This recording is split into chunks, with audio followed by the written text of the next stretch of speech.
जोंना अन सेन्टार बेयाव गुबुननि स्कुल गैया जोंना टटेल आर्ट्सआव होदोंमोन केन्डिडेटआ 414 जन ओमफ्राय बिनि गेजेराव पास जादों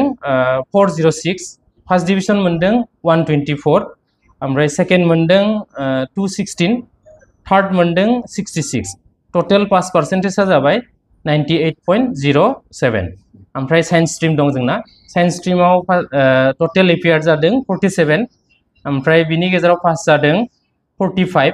ओमफ्राय फार्स्ट डिभिजन मोनदों 17 सेकेन्ड मोनदों 26 ओमफ्राय थार्ड मोनदों सानै ओमफ्राय टटेल पास पार्सेन्टेजआ जाबाय साइन्स हिसाबै 95.74 ओमफ्राय रिजाल्टआ जों साननाय बादि मोजाङानो जादों आरो जोंनि स्कुलखौथ' मिथिखायो भेन्सार आरो जोंनि जायगाया जाहैबाय बेकवार्ड माने गथ'फोरा माने एकदम खस्थ' खालामनानै फैयो गोजान गोजान जायगानिफ्राय एकदम आप टु दादगारिनिफ्राय ओमफ्राय बिराद खस्थ' खालामनानै फैयो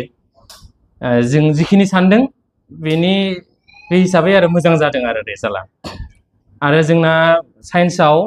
हाइएस्ट पार्सेन्टआ 80% मोननैयाव लेटार मोनदों साबजेक्ट मोननैयाव ओमफ्राय साइन्स आर्ट्स हिसाबै हाइएस्ट पार्सेन्टेज मोननाया 87 ओमफ्राय लेटार मोनदों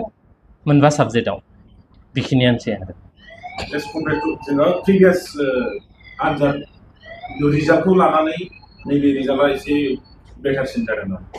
देग्लायनि आगोलफोरनि रिजाल्टनिफ्राय देग्लायनि रिजाल्टआ साबसिन जादों आरो देग्लाय फार्स्ट टाइम बर' मिडियामजों बर' हांखोजों लिरनो मोननाय आरो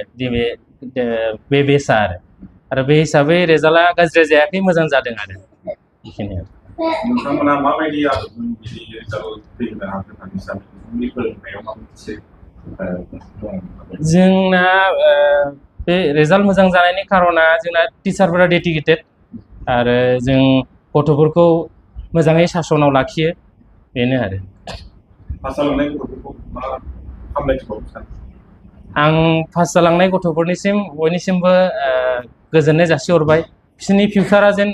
दा जोंनाव पास जालांबाय नैबे आनजादाव गुबुनाव दा गुबुन गुबुन जायगाफोराव थांगोन बिसोर फरायनो बे गुबुन गुबुन जायगायाव बा गुबुन कलेज बा बाहेरा माबा जायगायाव थांगोन बे जायगाफोराव थांनानै जेन मोजाङै थाहैयो मोजाङै फरायहैयो बिनि थाखाय आं बयनिसिमबो गोजोननाय जासिहरबाय आरो जायफोरा नाजासेयावबो उथ्रिनो हायासै बिथांमोनखौ थुलुंगानायनि मा बाथ्रा जायफोरा आनजादाव पास जानो हायाखिसै बिसोरबो नार्भास जाजाथों फैगोन माबायाव जेन लिरफिननो हायो मोजाङै फरायबानो पास जागोन बेखिनियानो নমস্কার তো যোৱা বছৰ তুলনাত এইবাৰ আমাৰ রেজাল্ট খুব ভালেই হৈছে আমি তাৰ কাৰণে আনন্দিত তো কথা হ'ল আমাৰ এইবাৰ চিৰাং ডিষ্ট্ৰিক্টত আৰ্টছত আমাৰ ইনষ্টিটিউটো সৰ্বাধিক সংখ্যক ষ্টুডেণ্ট পাছ কৰিছে পাছ পাৰ্চেণ্টেজ হ'ল 98.07 তাৰমানে হ'ল আমাৰ পাছ পাৰ্চেণ্ট হায়েষ্ট চিৰাং ডিষ্ট্ৰিক্টত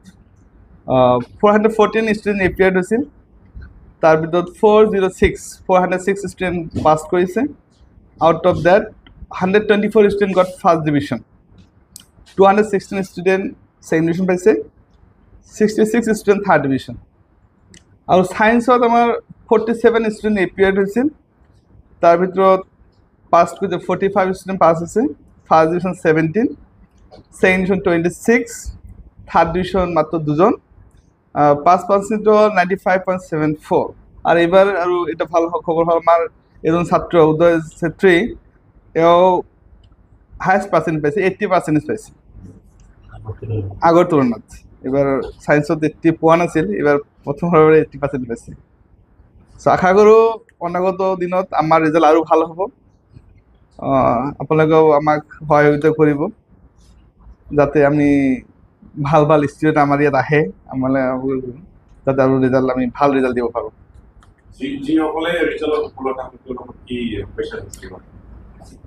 মই আপোনালোকৰ মাধ্যমেৰে ইহঁতক ধৰ্মত যাতে ইহঁতে ভাল ইনষ্টিটিউটত এডমিশ্যন পায় প্লাছ অনাগত দিনত আৰু কঠোৰ পৰিশ্ৰম কৰি জীৱনত সফলতা অৰ্জন কৰিব পাৰে তাৰ বাবে আমাৰ তৰফৰ পৰা শুভেচ্ছা থাকিল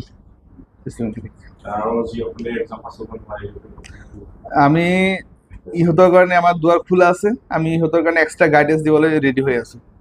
চ' যাতে ইহঁতেও অহা অনাগত দিনত ভাল ৰিজাল্ট কৰিব পাৰে। ঠিক আছে